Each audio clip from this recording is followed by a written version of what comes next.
good break. And just before we move on, how are you finding your time here so far? Peaceful. Is it okay for you? And also the things we looked at in the session, were they practical, useful for you? Very much. My aim always is, by the time somebody leaves, you should have some tools with you in your pocket which you can apply instantly in your practical life. And I'm hoping by the end of our sessions tomorrow that you'll have something which is useful for you in your life. So I'm going to start off with one more model to show you. And then we're going to have some conversation groups, so you have some interaction also amongst yourselves. So firstly, just the basic model of discover, uncover and recover. And it's based upon this whole idea of the return journey. So let's say this here. This here represents you. The real you, the true you, this divine you. And you are a diamond. And you are lying here at the bottom of the ocean. Here is the top of the ocean. And this is the current you. And you are diving into this ocean towards this true diamond.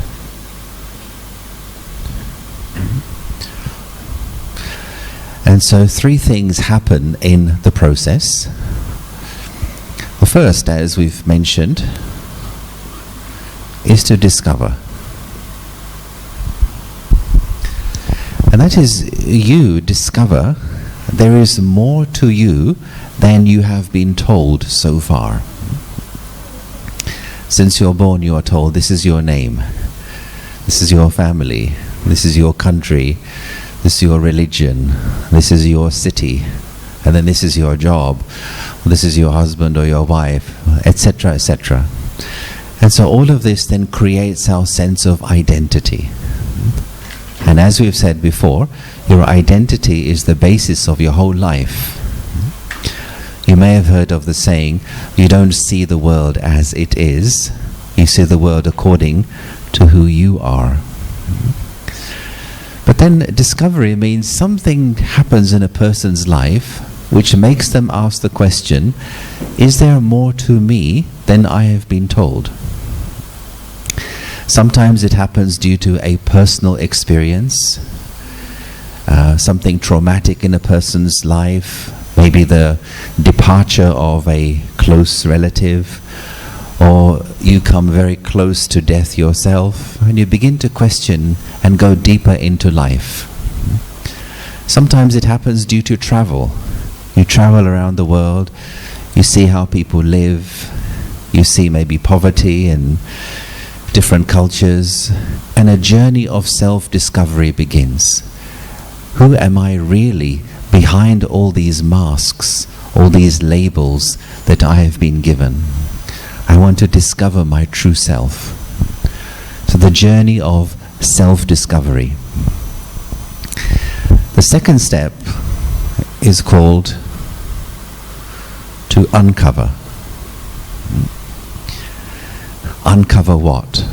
Well, you, the true diamond, you, the real diamond, you have been covered over by layers and layers and layers of experiences, beliefs, memories, things you have heard, things you have said, things you have been told, all the actions you have done. All this has left a layer of conditioning over you. And we would say not just in this life, but also previous experiences too. They've all left their mark upon you, the real diamond. And this happens naturally as you go through life. Let's look at one example of where scientists, they carried out an experiment to see how behavior creates beliefs. So I'll just do this over here. So they had this fish tank, they had this aquarium,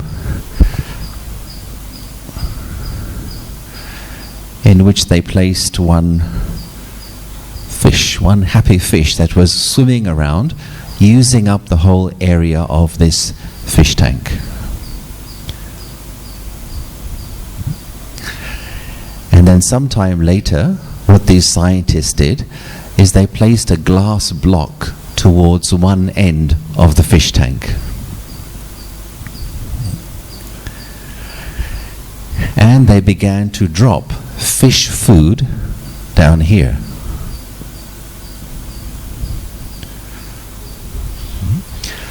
So the fish would swim towards the food, but it would crash into the barrier. It could not get through this barrier. And after a while it understood, I can't get through this barrier. So it began to swim up to the barrier and then just turn around like this. And the scientists, they continue to drop more fish food down this end of the fish tank. And then sometime later, the scientists, they removed this glass barrier.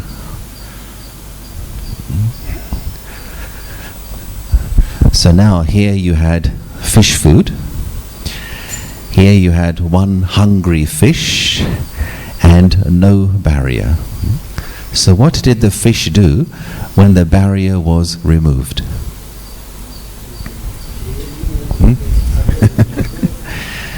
That's right. It continued to move in the same fashion. It doesn't go towards the food. And eventually the fish died. What killed the fish?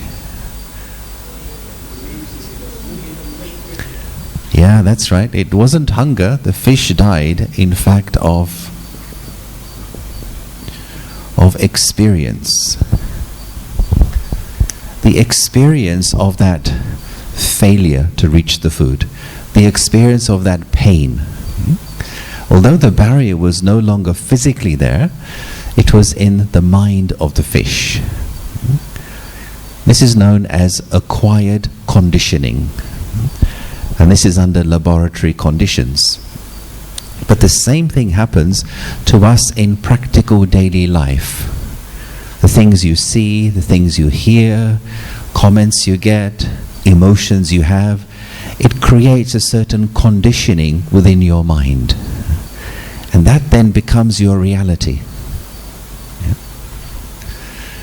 For example, let's say you fail at something once. You have a difficult experience. You have a painful experience. What we tend to do is we keep thinking about it again and again and again. We keep circulating it in the mind. And so we create a mental barrier for ourselves, a mental limit. The more you think about that same thing, it's like adding another brick to the barrier. And eventually, that barrier becomes a belief. And you say things like, I can't do such and such. I am no good at so and so. I am naturally weak in this area. I am incompetent in XYZ. Conditioned behavior creates the beliefs. Now, this is how a fish behaves. But this is also what the human fish do. Yeah? And of course, one can spend one's whole life just moving around in a circle because I believe I cannot do more. It's very important to have a good relationship with failure. How do you feel when you fail at something? Depressed? Sorry? Fed up? Bitter, yeah. Yes, over here. Yeah, that's great. That's great. Yeah. Anybody on this side? Oh, you never fail at something, huh? Yeah, that's how it should be, you know. But if I just feel I failed and I get upset with myself, shameful, guilty, depressed, then that just becomes a mindset. I become a prisoner of that experience. Now, we all fail sometimes. What's important is to quickly get up and see what I learned from that. Learn the lesson and keep moving on.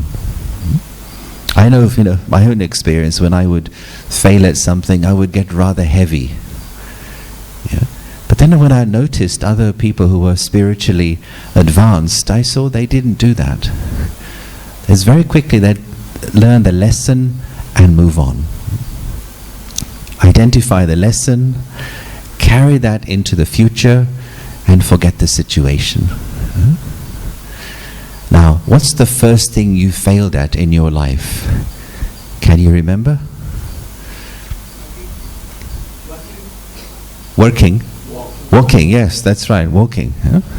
Now, when you tried to walk, you must have fallen down how many times? 50, 100, 500? Right? You must have fallen. But what did your parents do when you fell down? They lift you up, right? Okay, try again, until you practice and you learn how to use these things properly.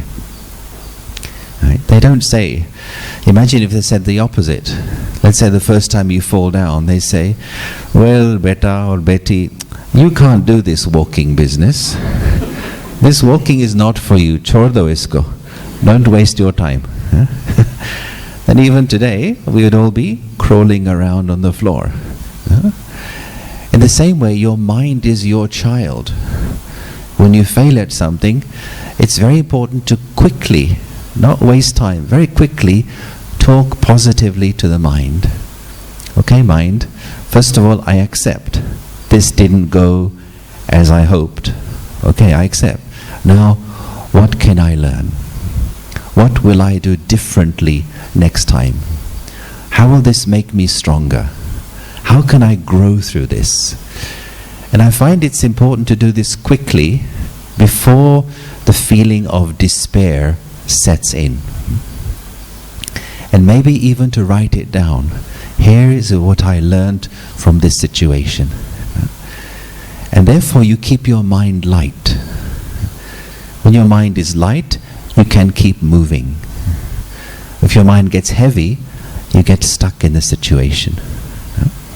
And so uncovering is all about this, that the conditioned behavior we are carrying is blocking this real diamond from emerging.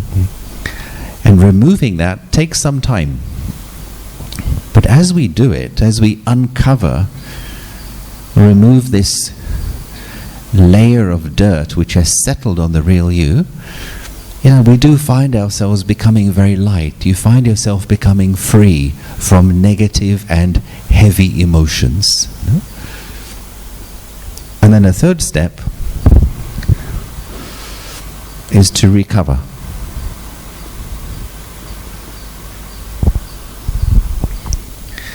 And to recover means to polish that diamond, to make it shine, to bring out that brilliance, that beauty. Which means your virtue, your goodness, your unique qualities, shine them, bring them out, use them, express them, share them. Be all that you can be. Think of this sentence that what is it that brings you to your best? Me at my best. What does it take for me to be at my best? That's what this is. You at your unique best. And we're aiming towards that. Every single person, every single soul is unique. Every soul is like a unique flower in the bouquet or the garden of life. And each one can blossom to be their best who they are.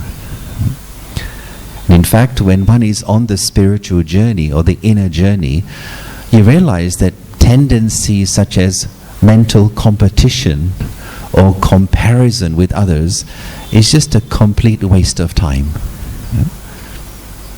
We know from experience, when you're competing with someone, how much energy is sapped from you. You're looking at what the other person is doing, you're listening to the comments other people make about that person. If other people compliment your rival, your ears start burning. Let's say if I'm in competition with you and other people say good things about you, I will say, yeah, he was good, but anybody could do that. I could do that also. Or let me point out a few weaknesses as well. So this tendency of competition and comparing myself is a real soul energy drain. And when we become free from that, just think of how much energy you save. And that energy allows you to express the best which is within you. So that's the basic model of reaching the state of full recovery of my own uniqueness. So now it's coming over to you, and we're going to do a little bit of discussion. All right? So what I'm going to ask you to do first is, can you get into groups of 5s? Like, just turn your chairs around, make circles of 5 in the whole room. Okay? Circles of 5, please. Approximately 5. Okay, so once you're ready, just sit down. You won't need anything to write, so no need for book and pen. You can just put that on the floor.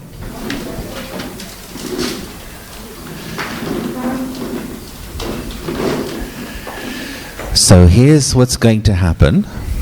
I will ask you a question, and then I'll give you about a minute to reflect on it, think about it, and then I'll ask you just to share your answers in your small groups. Is that okay? I'll ask a question, reflect on it for a moment, and then share your answers with the others in your small group. So even as you listen to the question, you can close your eyes and just begin to reflect. Okay, so could we have some music to help us? All right, so just close your eyes.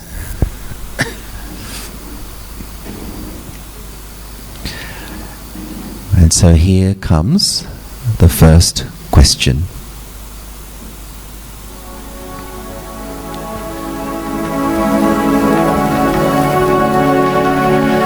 So we know that life is a journey, and outside of us there are people, there are places, there are circumstances. Sometimes you succeed, sometimes you fail. There are people who are very much similar to you, and there are people who are different to you. Some praise you, some criticize you. So all of that is the outer world. And you can't control the outer world. But there is also the inner world. The inner journey of my personal inner growth. Some may call it the spiritual journey, or the inner journey. The question is this: where have you reached in your inner journey? Or where are you at in your inner journey? How would you answer that question? Where am I at? Where have I reached in my inner journey? Just reflect on that for a moment.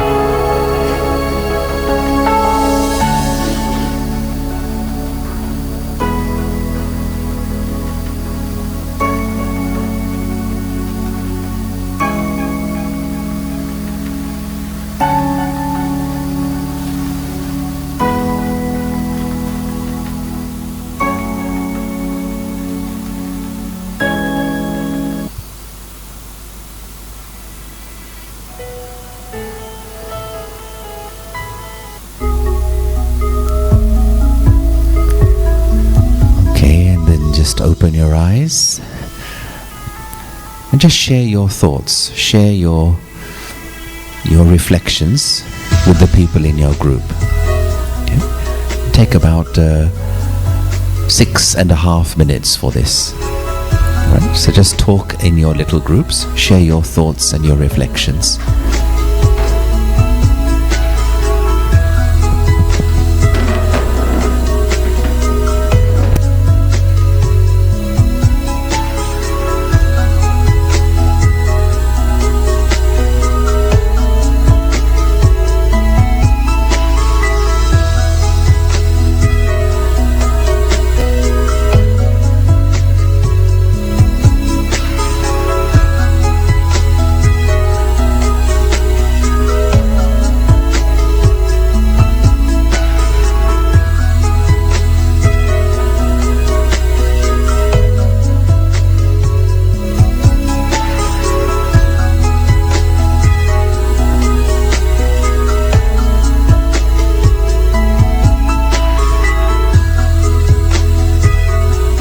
So before we come to question 2, I'm going to ask one person from each group to please stand up.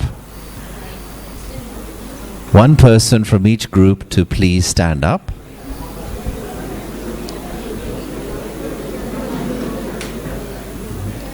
Nothing bad will happen to you.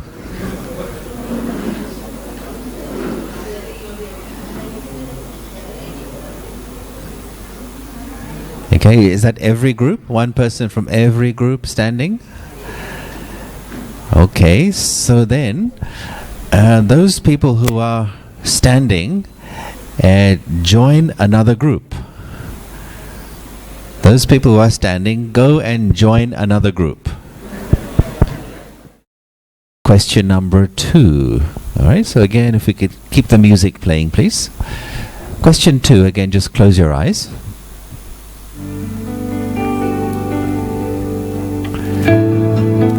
So just look back over your life and just remember times when you were successful in things you did. It may be at school, it may be at university, it may be at work, it may be at home. Could be something very small, or it could be something big. But think of times when you were successful in doing things. You made a plan, you did it well, you executed well, you achieved success in what you were trying to do. And so the question is that at those times when you were successful, what was the personal talent or strength or ability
group?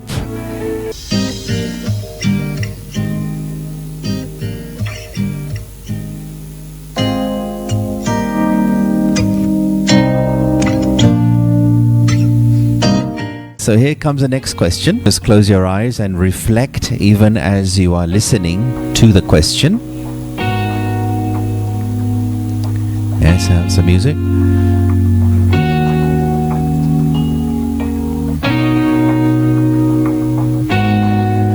So this is a two-part question. Part one is, what do other people like the most about you? The second part, what do you like the most about yourself? I repeat, what do other people like the most about you? And what do you like the most about yourself?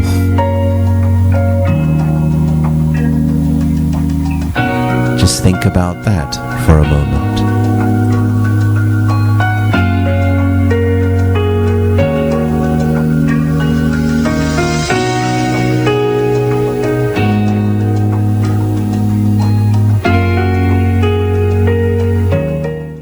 Alright, thank you. So now comes the next question, and you've looked at your strengths, your talents, but also we have the other side, which we want to work on and transform. So again, just close your eyes. The question this time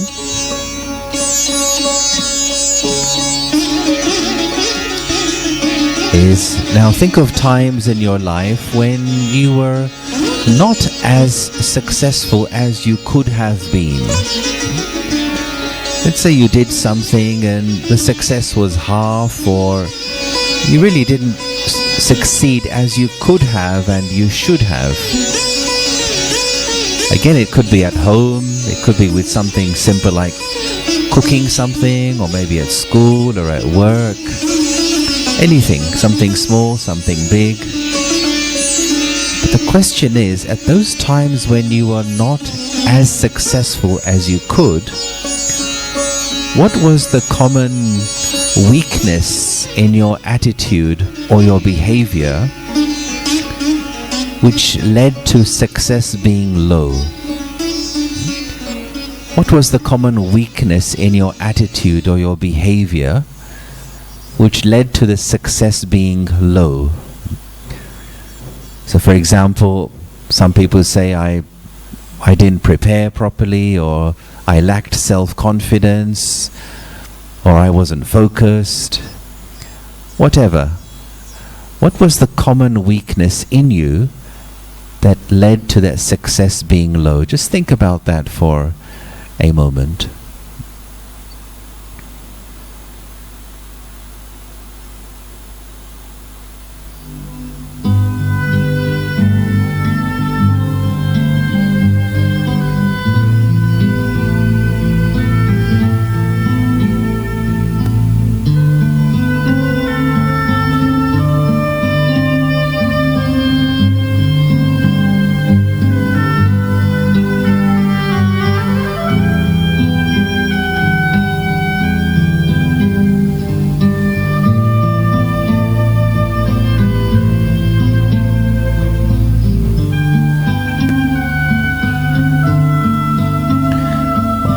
Open your eyes, just share in your group, and you have 4 minutes 58 seconds for this one.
Okay, so how are your conversations going so far? Interesting? Enjoying? All right, okay. So the next question here you have to look up to me. There are three kinds of feedback that we get from other people. Or we can call them three kinds of signals. So there is green feedback or green signals, where people tell you, what you're doing is good, that's great. Carry on, continue with that. Very positive feedback. Then there is amber or orange feedback, where people say to you, be a bit careful with that, or your attitude, maybe you need to think about this again. So they're kind of giving you a little warning sign. And then there is red feedback or red signal, where people tell you, that's not good. You should change your attitude. You should not think like this, or this is wrong. So the question is, what kind of red feedback do you get from other people? What kind of red signals do you get from other people about yourself? Is it clear? Yeah? Red feedback. So again, just close your eyes. Think about that for a moment. What kind of red feedback or red signals do you get from other people?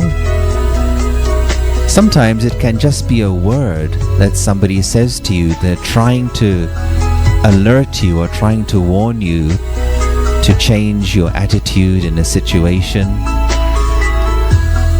or to look at things differently. What sort of red signals do you get from other people?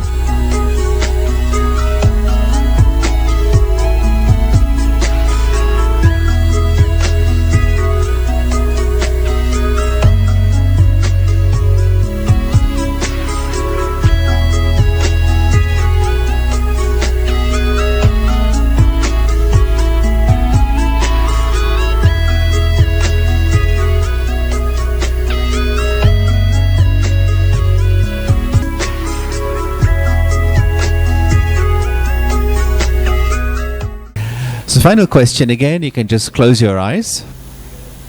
So imagine that, imagine you have a time machine. A time machine which you can travel through time. And so you go in this time machine and you travel back 10 years into the past. 10 years into the past. And you find yourself of 10 years ago.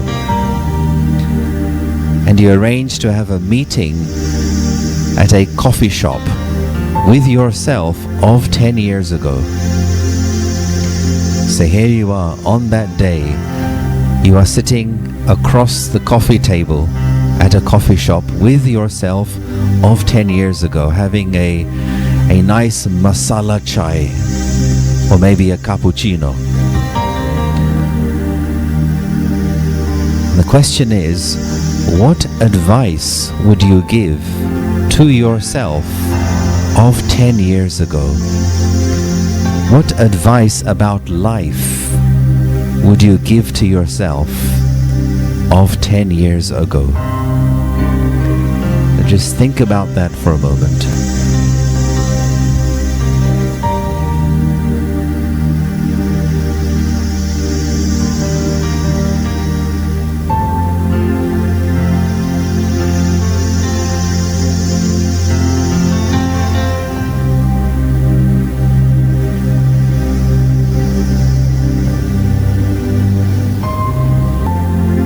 And then just open your eyes and just share your answers in your group, and we have 5 minutes exactly for this.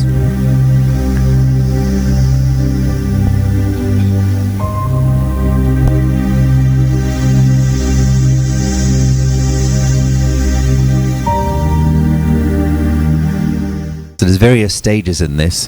One is you listen to the question, think about the question, share your thoughts with others and listen to theirs as well.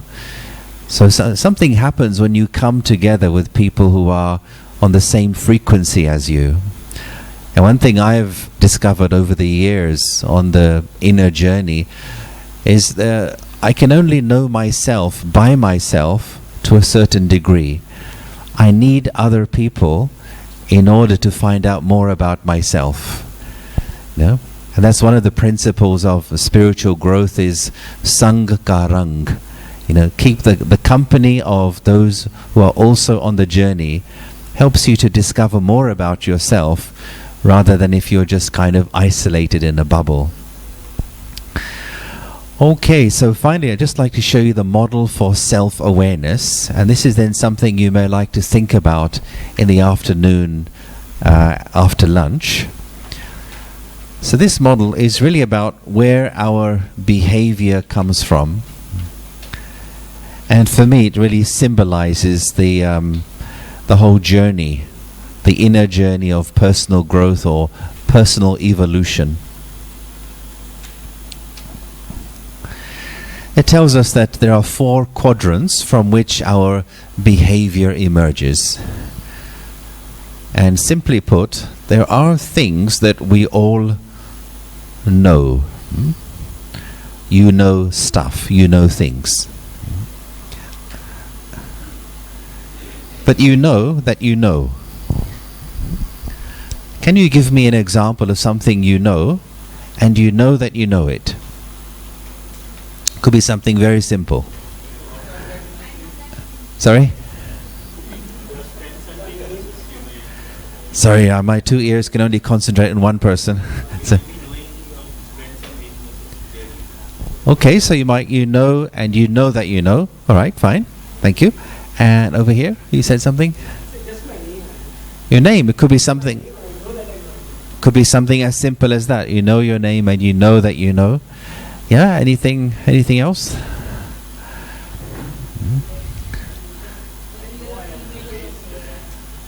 Okay, well, not everybody knows that. No. But thank you, I get the point. Yeah, all right. Over here. Okay, so there are these things, but also very simple things. Maybe you know how to drive a car. Maybe you know how to, to make gulab jamun. Maybe you know how to swim, etc. So if I ask you to do something you know, and you know that you know, then how would you feel? You feel confident, you feel good. So this is known as our security box. When our behavior comes from there, we feel secure, we feel comfortable, we feel relaxed. So no problem there. But then, here there are things that you don't know. And you know that you don't know. Can you give me an example of something you know that you don't know? Sorry? Cooking? Nothing at all. Not even rice. Really? Okay. Alright. Something else? Sorry, madam? Driving, okay. You know that you don't know? Swimming, okay. Yeah, it could be certain language. It could be flying a plane. So for all of us, there are things you don't know, but you know that you don't know. And so therefore, this is an area of potential learning.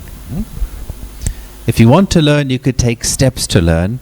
If you don't want to learn, you don't have to learn. It's up to you. So when we are in these 2 boxes, we feel in control because I know that I know, and I know that I don't know. Then let's come down here where things get a little more complex. Here are things that you don't know. But you don't know that you don't know. So can you give me an example of something you don't know, but you don't know that you don't know?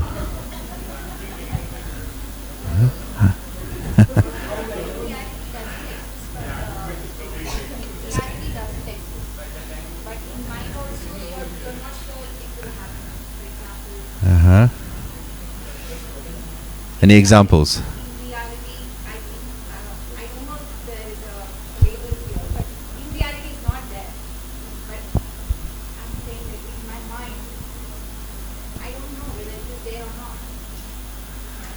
Okay, that's... I kind of get you. But let's... All right. Okay, so you're not sure. That may be here because you know that you're not sure. So that maybe that's kind of alluding to this box here. Let's take a couple more examples. Yes, sir. Sorry? Previous birth. Okay, but you know that you don't know. Right? So that would be here, no? Okay, over here, sir. Here, sir.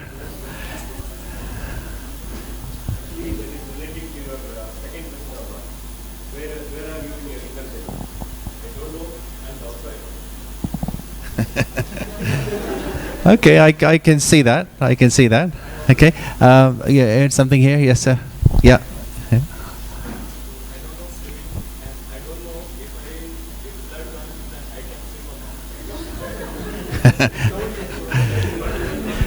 But right now you know that you don't know.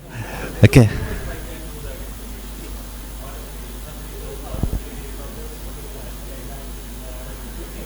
All right. Let's just take one more example, then we move on. Now we come somebody else.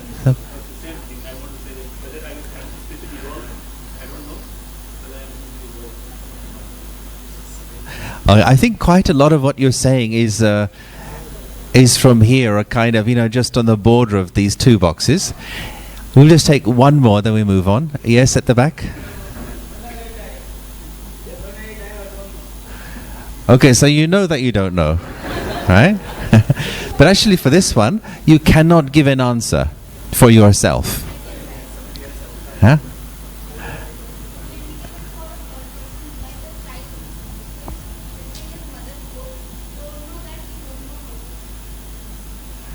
Okay, so for the child, yes, you can say for somebody else, but for yourself you cannot. Huh? Let me give a couple of examples and then bring it down to a personal level. Let's say there is a machine, and a new machine in the office or in the kitchen, and actually you don't know how to use it properly. But you don't know that you don't know how to use it properly. You're using it not properly, but you don't realize you're doing it incorrectly. What could be the result of doing that? Could be an accident, you could damage your hand, you could damage the machine, you could set the house on fire. Right? This behavior that comes from this box is known as our danger box. So these are inadequacies, incompetencies, weaknesses I have. I don't even realize I have them. Let's say I have some very irritating habit. All of you can see it, but I can't see I have that habit. Let's say I have a controlling attitude. I'm the kind of person I love to control people. I am a control freak. And everyone knows that. The people I work with, they all know that. So they keep away from me. But I don't realize I am so controlling. All I say is, what's wrong with these people? Nobody wants to help me. But I don't realize my controlling attitude is pushing other people away. Or let's say I am someone who's very opinionated. In a meeting or in a gathering, I am so stuck on my opinion. I ask you for your opinion, but I always go with my opinion. And so then people stop giving me ideas. They say there's no point, he asks for help, but he does what he wants to do. But I don't realize how my opinionated attitude is driving other people away. Or maybe I am very critical. I could be overcritical even of myself. I shoot myself in the foot. And I don't realize that I do this and I sabotage my own success by being too critical of myself. So this then is a danger to my relationships. It's a danger to being able to work well with others. It's a danger to being successful and emerging the best within me. This is the important box which we're going to look at later. This is also the area of our blind spots. Other people can see, but I can't see. Then there is one last box over here. Sorry, sir, could you speak loudly?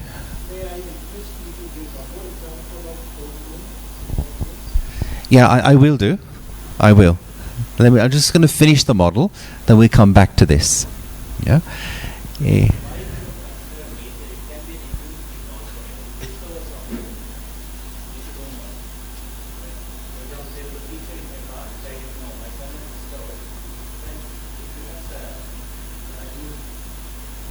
Okay, well, there's a feature in the car.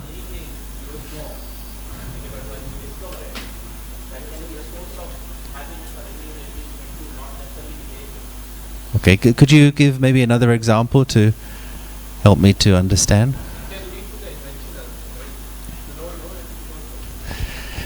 Yeah.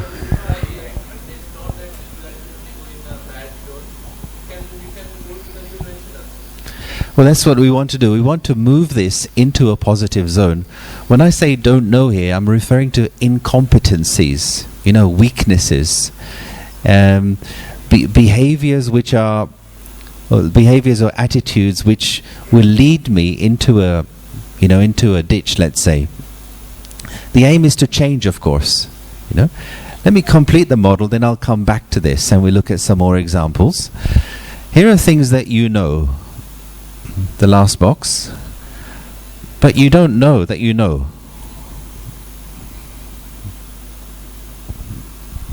And this means these are strengths, talents, abilities you have, but you don't even realize you have them. So for example, let's say there's somebody at work who's really very difficult to work with, and everyone tries to avoid that person. But you work very well with that person, very easily. And people say, how can you work with her or with him? This person is impossible. Yeah? And you say, well, I'm just being myself. I'm not trying to do anything special. It means you have some know-how, some ability, some natural talent. You don't even realize you have it. Maybe you have such an accepting attitude that in your company, other people relax. Maybe you have this talent of just respecting others. So when people are with you, they drop their ego mask. It's like you're giving them permission to be who they are. Every person has some of this in them. And what do we call this box? This box, I like to use the word, is our magic box. As if by magic, those talents and abilities, they just come into your life, your relationship, your work, without even you calling upon them. Now, what to do? Our aim, of course, is to use this to grow, to evolve. So we have to start here.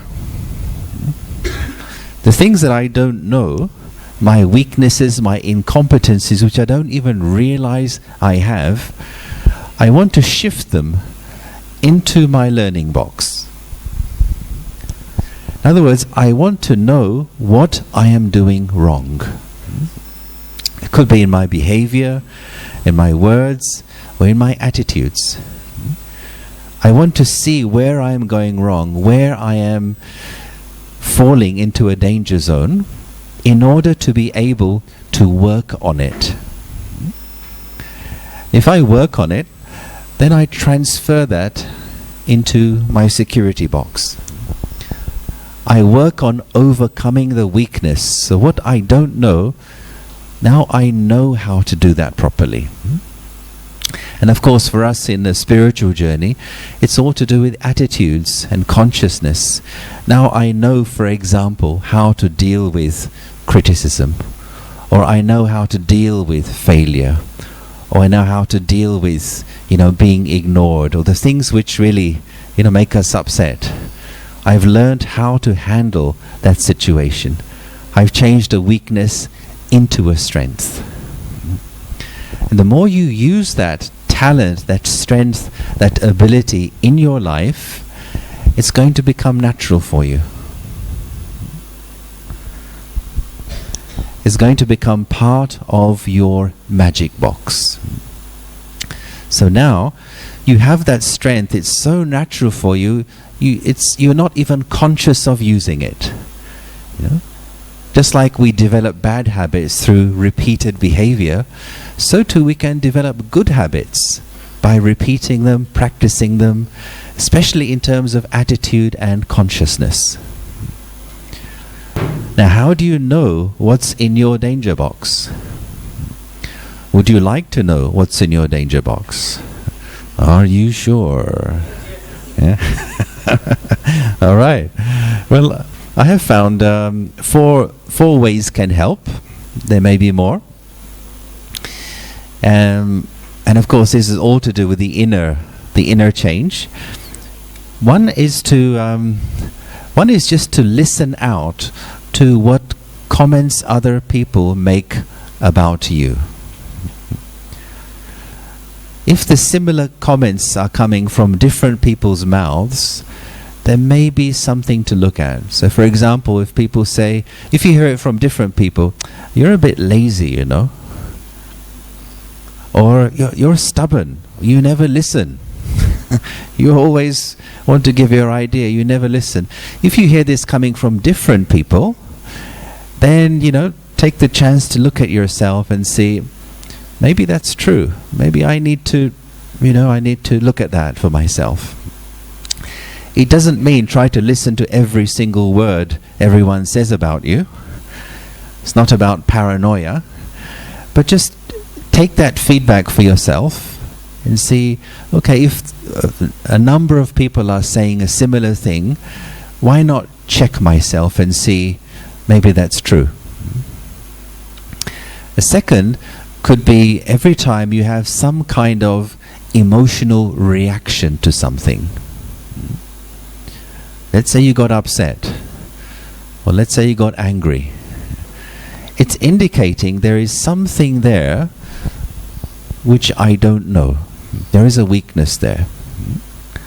Usually, for example, when it comes to interactions, relationships with others, you may find yourself getting irritated sometimes.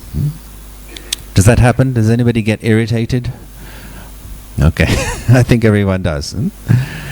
And usually what we say is, you know, this person irritates me because he has no respect or because she is so demanding, etc. And we tend to point the finger outward and say it's because of that person. But the question is, why does that behavior make me irritated? What's the connection between your dominance or your disrespect and my irritation? Then you realize actually it's because of my expectation of how I want you to behave towards me. Yeah, hence it is said expectations are an invitation to irritation.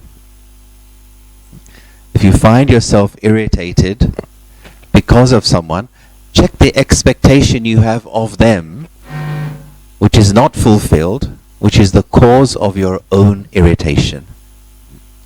So in this way, recognizing that when I have an emotional reaction, it's not because of someone or something, it's within me. And if I wish to overcome that tendency, let me find the expectation I may have hidden in that relationship.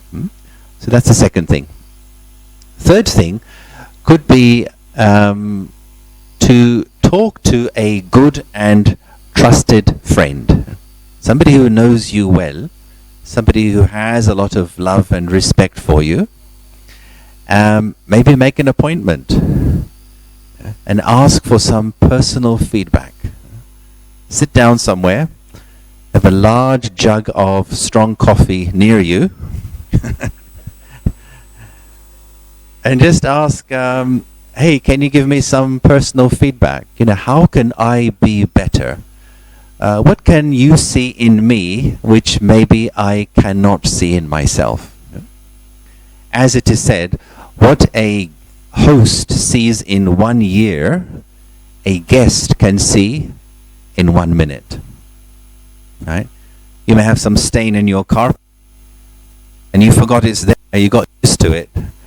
But as soon as a guest comes in your house, it says, hey, you have a stain on your carpet. So to here, we get so used to certain attitudes, tendencies. I don't realize I have them, but you can see.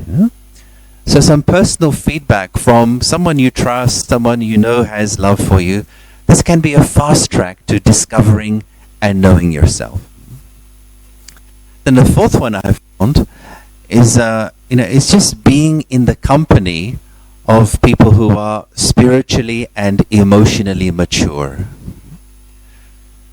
Just being in their company, and it's like it becomes a mirror for me to see my own behavior. I may think, I'm peaceful or I'm honest, but when I spend time in company of those who are really have been working on themselves for a long time, I realize actually I could be much more honest than I am, or I could be a lot more peaceful than I think I am. So we can use these situations to help us to know ourselves and to make this transition from the danger box to the magic box. And what will happen as we do this is the magic box will become bigger. Danger box will get smaller, magic box becomes bigger and bigger and bigger until the only thing that remains is one big magic box. Then you have reached the end of the road. You have become an angel. Yeah. And that journey is possible for all of us if we choose to pay attention to it. No matter where you are, no matter what your inner condition is, the moment you start moving forward with self-honesty and the real desire to grow, opportunities to learn come in front of you. As is the wonderful saying, when the student is ready, the teacher appears. Okay, I've gone over time a little. I hope the organizers will forgive me for this. I'm just due to make one short announcement, then I'll hand over to Gita Ben. So we're going to have lunch in silence. We're going to have a period of silence. So you are free to not to have to make conversation with other people at lunch. No pressure to say something interesting or funny or intelligent. Just be in silence, be with yourself. Actually taste the food. Taste the food you're eating. And then in the time between now and the break session, the tea session, which is I think 3:45. So you can do one of three things if you wish. We've placed some experience chairs outside on the grass and also around in the compound. These chairs have certain affirmations written on them. For example, I am a peaceful being, or I am powerful, etc. And you may like just to, at any time you want, sit for a few minutes in a chair. Just try and think about and feel that affirmation to yourself. You may like to try another chair. You may like to try all the chairs. So just try and experience what is written on the chair for yourself. So silence can be a laboratory. Silence can also be a mirror in which you reflect upon things that you have heard so far this weekend. Reflect maybe upon this model. Perhaps write down thoughts which come to you. Spending time with yourself rather than the pull to have to communicate with others. Silence can also be a canvas on which an artist paints his or her painting. So you may like to do some drawings of thoughts or ideas which come to your mind. You might like to work with some of these ideas in a creative way, make a picture perhaps. So it's a period of silence, a time for you to be with your own self. And then we come back here at 3:45 for tea, and then 4:15 is the next session.